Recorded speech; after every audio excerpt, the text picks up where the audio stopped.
parce que je parlerai de ça peut-être dans 2 mois. C'est le courant des nations. C'est-à-dire à quel point les cieux dominent la terre. Mais je prendrai ça à la fin. Je prends le deuxième point, très important, que j'ai vu ce matin, mais que j'ai expliqué en 2018.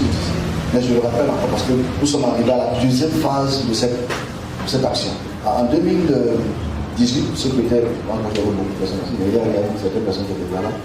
En 2018, j'expliquais le phénomène de ce qui se passe dans les écoles, spirituellement, et certaines attitudes des jeunes qui veulent avoir l'argent très vite. Parce que j'expliquais ça là, 2018-2019.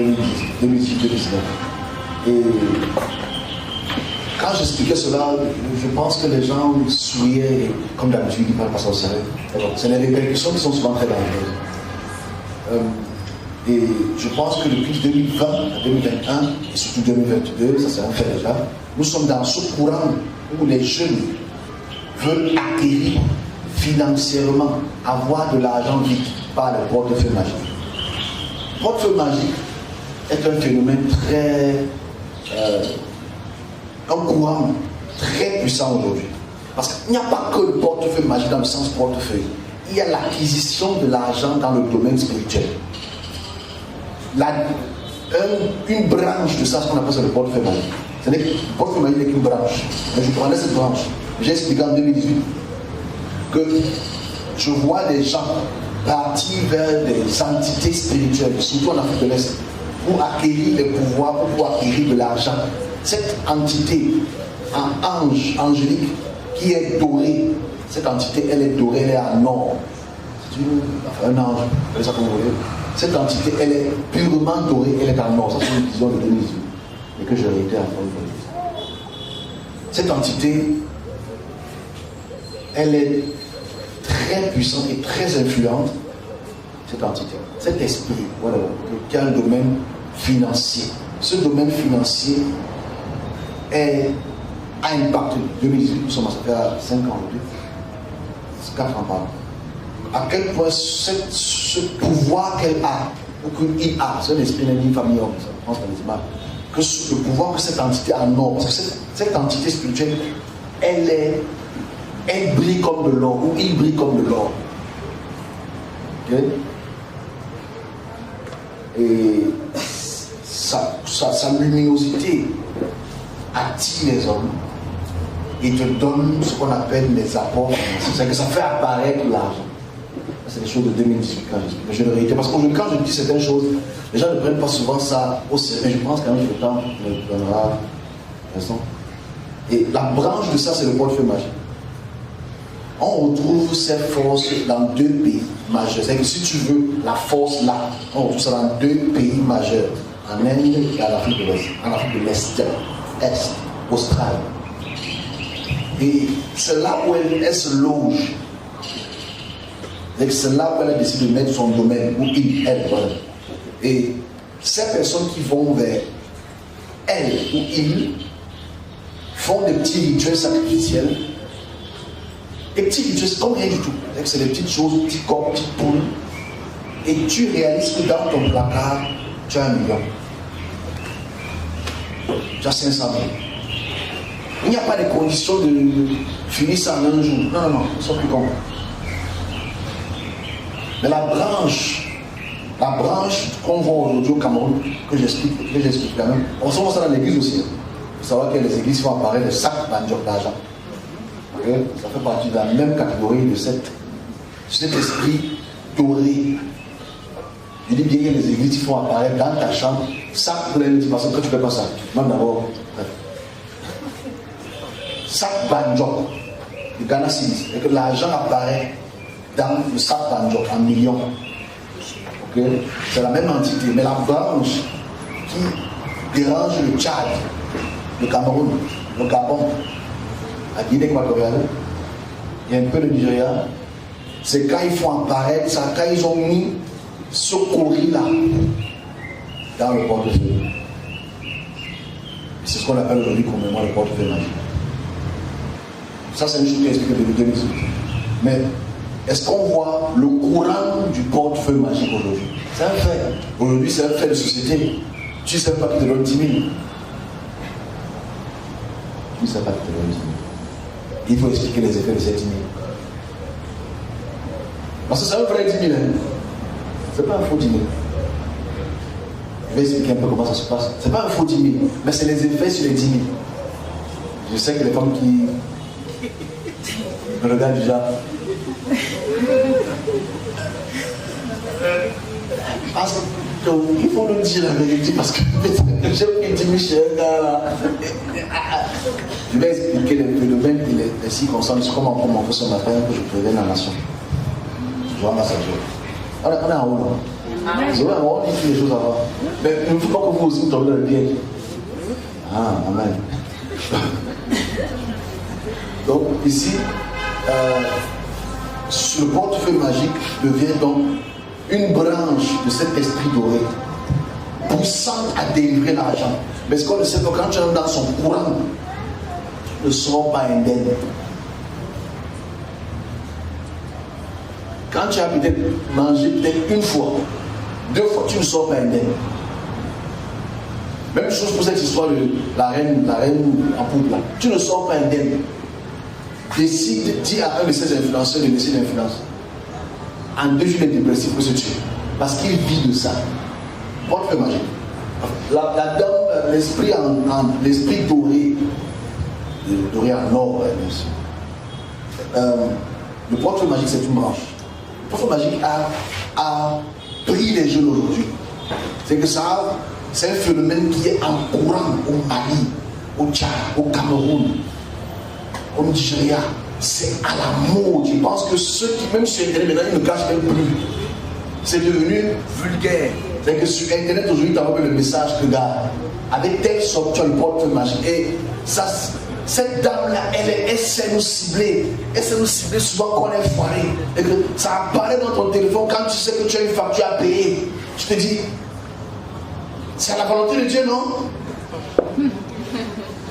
Oh, tu dis que plein de chrétiens sont tombés dans le piège. Le problème ici, c'est qu'il faut expliquer le phénomène d'après qu'on m'a montré ce matin que j'explique. Parce que les premières années, quand tu vis de ça, c'est des petits sacrifices. C'est pas grand chose. Mais cette dame en pourpre, cette dame en doré, a passé une directive ce matin. Pour ceux qui ont toujours vécu dans ce monde-là. Donc je passe un message à cette personne. J'ai écouté la consigne. Donc je passe la consigne que j'ai écoutée en disant qu'on va dire à mon peuple que voilà ce que ceux qui ont le portefeuille magique vont commencer à faire dès 2022. On ne va pas dire que je n'ai pas dit. Ok. On y va. Les effets. Parce qu'au départ, il n'y a pas trop d'effets, à part la petite folie. Parce que la petite folie qui peut te prendre un peu, tu ne l'as pas là. Mais ceux qui ont persisté dans cette condition, ont continué à agir avec ce portefeuille magique. Voilà ce qui vous attend. Ils vont vous demander, surtout les plus faibles, ils vont vous demander, surtout les demandeurs sont parents, avec les parents que tu peux dire, ils vont vous demander, surtout les plus faibles, d'aller ouvrir des business avec l'argent que je vous ai donné. Allez ouvrir des business pour vendre le pain haricot, pour vendre le pain sardine à côté des écoles. Récupère-moi des enfants. Je ne passe ce message. Je passe, Canal 2 va parler. Laisse-moi comprendre. Allez vendre à côté des écoles. Allez vendre à côté des écoles toute forme de nourriture. Moi, je veux les enfants. C'est la consigne. Vous allez voir, on va commencer. Quand ils vont être dégoûtés, on va les taper en route. On va taper ces femmes-là et ces enfants, ces personnes en route. Taper. Parce que j'ai vu comment on tapait une jeune femme qui expliquait qu'elle n'a pas le choix. Elle ne veut pas mourir. Donc je préviens encore la nation camerounaise. Maintenant, je préviens aussi les établissements. Qu'est-ce qu'elle veut faire? Parce que ce n'est pas écrit sur le visage du portefeuille magique. Ce n'est pas écrit. Je souhaite que les établissements puissent faire ceci. Aller vers les autorités spirituelles qui viennent prier dans vos écoles. Il n'est pas de m'appeler, moi je ne suis pas disponible. Je suis un faux pasteur. Je dis bien, allez vers les autorités spirituelles. Les enfants, dès qu'ils goûtent, ils meurent. Ah, j'ai pas donné le but. Dès que tu bouges, tu meurs parce qu'ils veulent les enfants. Donc le plus important, c'est de dire aux autorités spirituelles de se rapprocher vers les écoles. Parce qu'il ne faut pas qu'on sanctionne tout le monde qui va. On se comprend? Il ne faut pas qu'on sanctionne tout le monde. Parce qu'à cause de ça, on peut se mettre à sanctionner tous ceux qui vendent dehors, alors que ce n'est pas tout le monde qui a la même chose. On se comprend? Donc que les établissements primaires et secondaires, même universitaires, appellent les autorités spirituelles pour prier dans les écoles, pour que ça réduise, mon français clair, que ça réduise les effets. Parce qu'on arrête ces personnes, les enfants sont déjà morts. Maintenant, qui seront les victimes de ce courant? Parce qu'à l'instant, si que je parle, il y a les gens qui sont en train de s'affilier à ce portefeuille à cause du foirage. Parce que nous sommes une nation où ce n'est plus la méritocratie, c'est la médiocratie. Non, j'ai dit que ça capte la médiocratie. Donc je m'adresse à la nation une fois de plus parce que c'est nos enfants. Quand j'ai expliqué que le 22 octobre il y aura le phénomène des enfants, je pense que la personne pas un gars qui a peur, je pense que tu vois pas ça c'est ton problème. Donc je passe le message. Maintenant, qu'est-ce qu'il y a à faire? Est-ce qu'il ne faut pas que les enfants mangent? Bon, j'explique ce qu'il y a à faire parce que la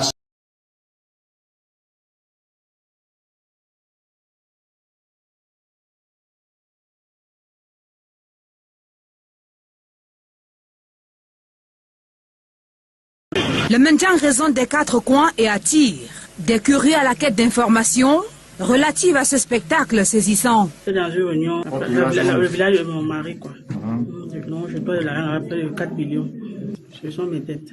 Donc il m'a dit que dès que je fais ça, je vais n'importe quel cimetière, je dépose le corps, je filme. Je l'envoie.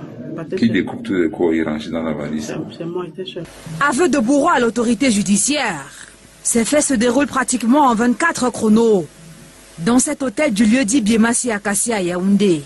Début de la scène, dimanche 21 août dernier. Elles sont venues et c'est la victime qu'elle a fait enregistrer. C'est elle qui a gagné sa carte, elle a fait enregistrer.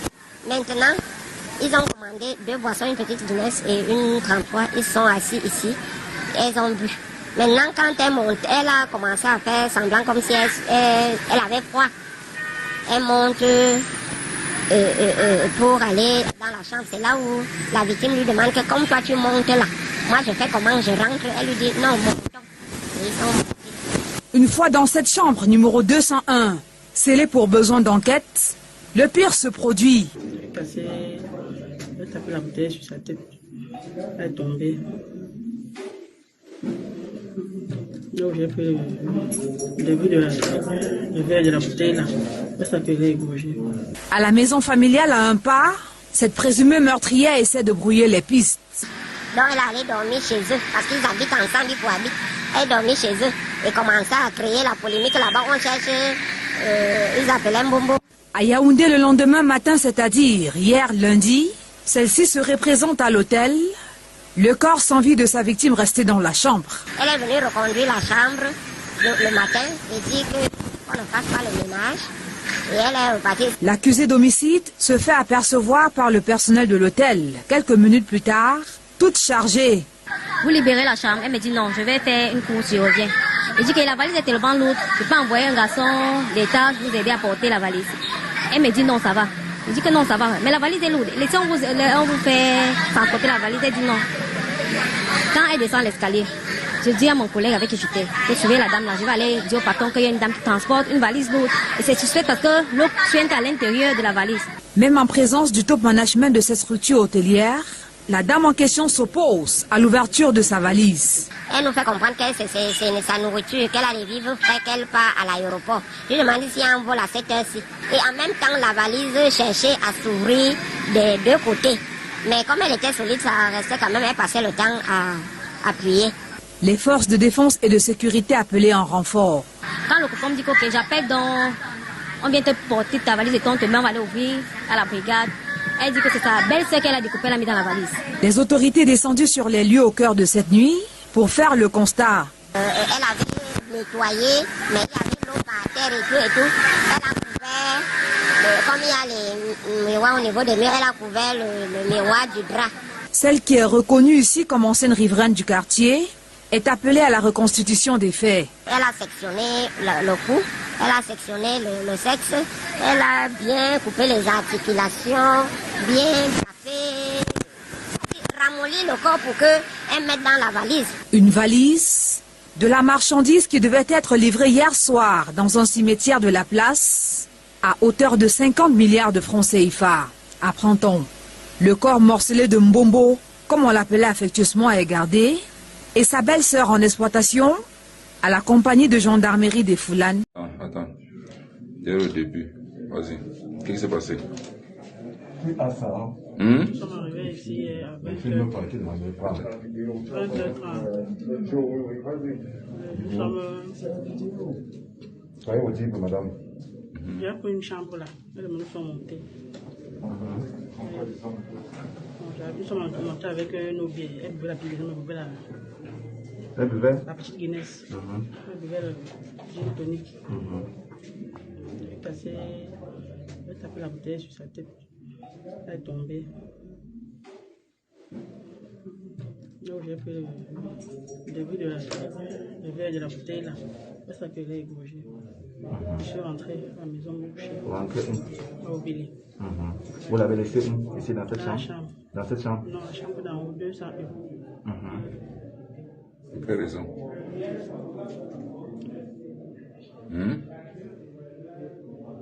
Qu'est-ce qui s'est passé pour que vous arriviez à poser cet acte?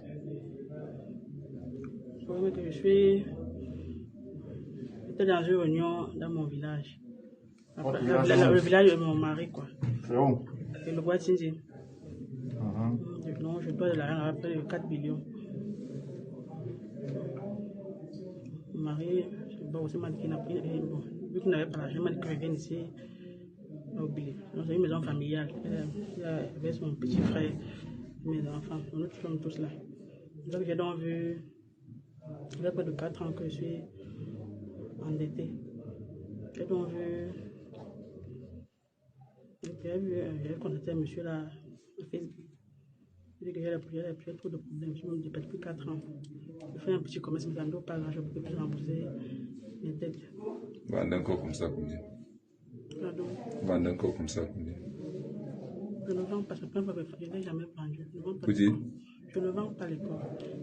Quand vraiment on communique, je fasse nos conversations, je n'ai même pas son numéro. Le monsieur là s'appelle. Je ne l'ai jamais vu. Madame, ce que je vous demandais à l'enquêteur, quelles sont les réelles motivations? Ce sont mes dettes. Donc il m'a dit que dès que je fais ça, je vais n'importe quel cimetière, je dépose le corps, je filme, je l'envoie. La direction de la valise, ça partait où? Je partais à... Je crois qu'il y a